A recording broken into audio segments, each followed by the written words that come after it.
गोरखपुर में फरसे से हमला करने वाला मुर्तजा अब लखनऊ पहुंच गया है, जहां उससे पूछताछ शुरू हो गई है। गोरखपुर में हमले की साजिश उसने मार्च में रची थी। खुफिया एजेंसियों को जब इस बात की भनक लगी तो मुर्तजा पर शिकंजा कसने की तैयारी होने लगी, लेकिन शातिर मुर्तजा इससे पहले ही नेपाल भाग गया और वहीं से उसने गोरखनाथ मंदिर पर हमले का प्लान भी बनाया। सवाल यह कि क्या सीएम योगी मुर्तजा के निशाने पर थे? गोरखपुर में कहां से आया बगदादी फरसा? इन्हीं सारे सवालों का जवाब पूछने के लिए मुर्तजा को एटीएस लखनऊ लाई है और पूछताछ में अभी कई राज सामने आने वाले हैं।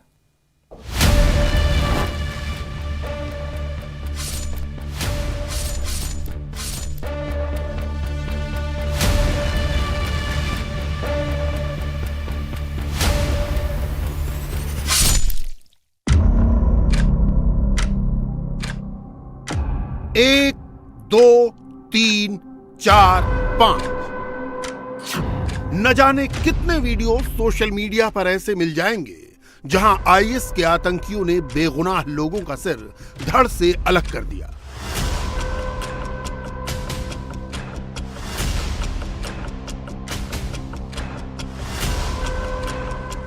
कोई पत्रकार था तो कोई आतंक के खिलाफ लड़ने वाला सिपाही। इराक और सीरिया को बगदादी के लड़कों ने जहन्नुम बना दिया। सीरिया की फिजा में बारूदी दुर्गंध आज भी घुली है और दावा किया जा रहा है कि इसी दुर्गंध की ओर खिंचा चला गया था गोरखपुर के गोरखनाथ मंदिर में डराती से हमला करने वाला अहमद मुर्तजा अब्बासी।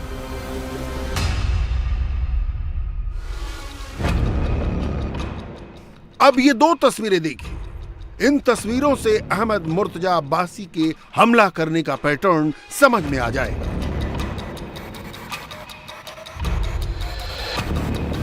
मुर्तजा ने भी ठीक वैसे ही नारा लगाया जैसे आईएस के आतंकी हमले के दौरान लगाते थे।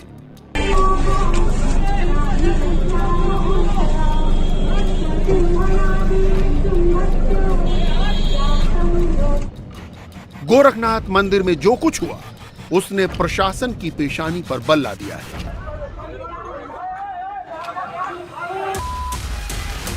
अहमद मुर्तजा अब्बासी ने जिस तरह दरांती लेकर पुलिस वालों पर हमला बोला और फिर नारे लगाने लगा, वो किसी बड़ी साजिश की ओर इशारा करता है।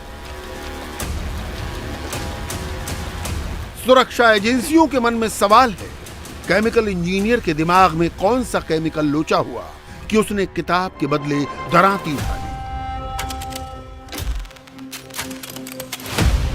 और अब इसी सवाल का जवाब तलाशने में एटीएस और एसटीएफ की टीम जुट गई है।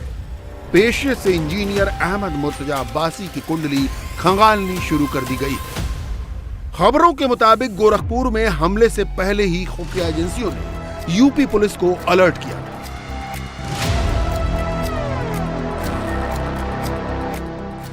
खुफिया एजेंसियों ने 31 मार्च को यूपी पुलिस को 16 प्रोफाइल भेजे थे। 16 लोगों में अहमद मुर्तजा का भी नाम था। सूत्रों के मुताबिक जिसके बाद पुलिस की एक टीम आरोपी मुर्तजा के घर पहुंची, लेकिन इसकी भनक लगने के बाद मुर्तजा नेपाल चला गया।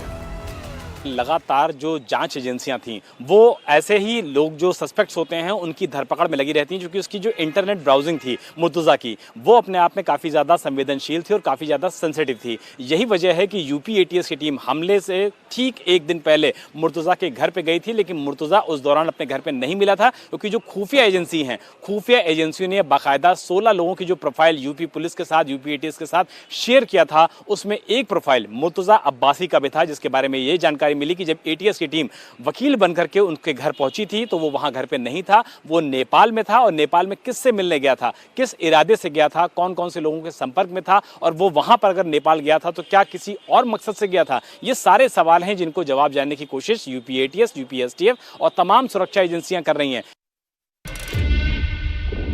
जांच का दायरा जैसे जैसे आगे बढ़ने लगा, मुर्तजा अब्बासी के बारे में खौफनाक खुलासे होने लगे। माँ बाप ने सपना तो बेटे के लिए इंजीनियरिंग का देखा था, लेकिन मुर्तजा को तो जिहादी जाकिर नाइक पसंद आने लगा। बताया जा रहा है कि आईआईटी मुंबई से केमिकल इंजीनियर की पढ़ाई करने वाले मुर्तजा के तार सीरिया और भगोड़े कट्टरपंथी जाकिर नाइक से जुड़े हैं। खबर है कि सुरक्षा एजेंसियों ने मुर्तजा के घर से जो लैपटॉप और मोबाइल जब्त किए हैं, उससे कई वीडियो और अहम जानकारियां हासिल हुई। अहमद मुर्तजा अब्बासी लैपटॉप पर जिहादी वीडियो देखता था। वो ISIS के तमाम वीडियो अक्सर देखा करता था। उसके लैपटॉप में सीरिया से जुड़े वीडियो भी मिले हैं।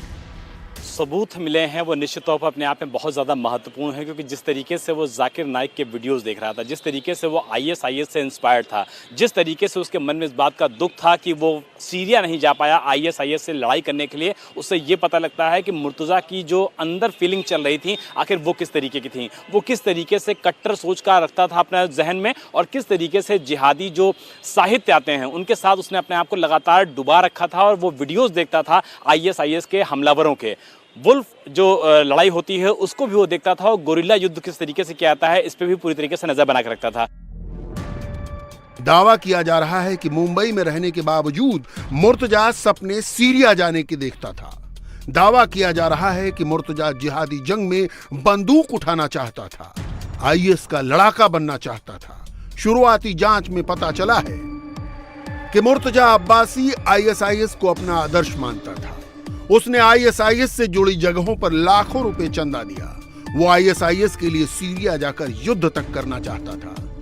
बड़ी रकम को जो गल्फ कंट्रीज हैं वहां पर भेजा है, तो उसके पीछे मकसद क्या था और वो किन किन लोगों के संपर्क में था, क्योंकि जो हमारे सूत्र बता रहे हैं इंडिया टीवी को, उसमें साफ बताया जा रहा है कि ISIS से संबंधित लोगों के अकाउंट में मुर्तजा ने लाखों रुपए का ट्रांजैक्शन किया है। ये पैसे किस वजह से भेजे गए थे, उसको भेजने के पीछे उद्देश्य क्या था, वो किन किन लोगों से लगातार बातचीत कर रहा था। मुर्तजा के लैपटॉप में ऐसे कई वीडियो मिले हैं जो इस बात की तस्दीक करते हैं कि वो जाकिर नाइक का फैन है और बेहद कट्टर सोच रखता था। इन्वेस्टिगेशन में यह बात सामने आई है कि जिहादी साहित्य, सीरिया से जुड़े लिटरेचर और कट्टर इस्लामिक लेख, इन सब में मुर्तजा अब्बासी का खास इंटरेस्ट था। उसके लैपटॉप में यह सब मिला है। इससे पता चलता है कि वो अक्सर ऐसी चीजें पढ़ता था, और जिस तरह मुर्तजा ने हमले को अंजाम दिया, यूपी के ADG प्रशांत कुमार भी मानते हैं कि बड़ी साजिश हो सकती है। परीक्षण किया जा रहा है और कुछ भी ऐसी चीज़ें होंगी जो कि नियम विरुद्ध है, कानून के विरुद्ध है या देश हित में नहीं है, हम मीडिया के साथ अवश्य शेयर करेंगे।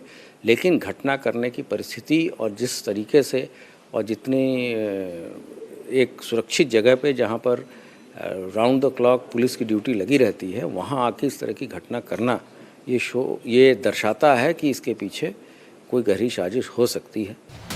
जिस तरह से गोरखपुर में मुर्तजा ने दरांती से हमले को अंजाम दिया है और जिस तरह से सुरक्षा एजेंसियों को एक के बाद एक चौंकाने वाले सबूत मिल रहे हैं, उसके बाद एजेंसियों की जांच का दायरा मुर्तजा की निजी जिंदगी तक भी पहुंच गया। सुरक्षा एजेंसियों की पूछताछ का दायरा मुर्तजा की पहली पत्नी और होने वाली पत्नी तक पहुंचा। गाजीपुर पहली पत्नी से पूछताछ, जौनपुर होने वाली पत्नी से पूछताछ। इंडिया टीवी हर वक्त हर जगह डाउनलोड करने के लिए सर्च करें India TV news Google play store या ऐप स्टोर पर।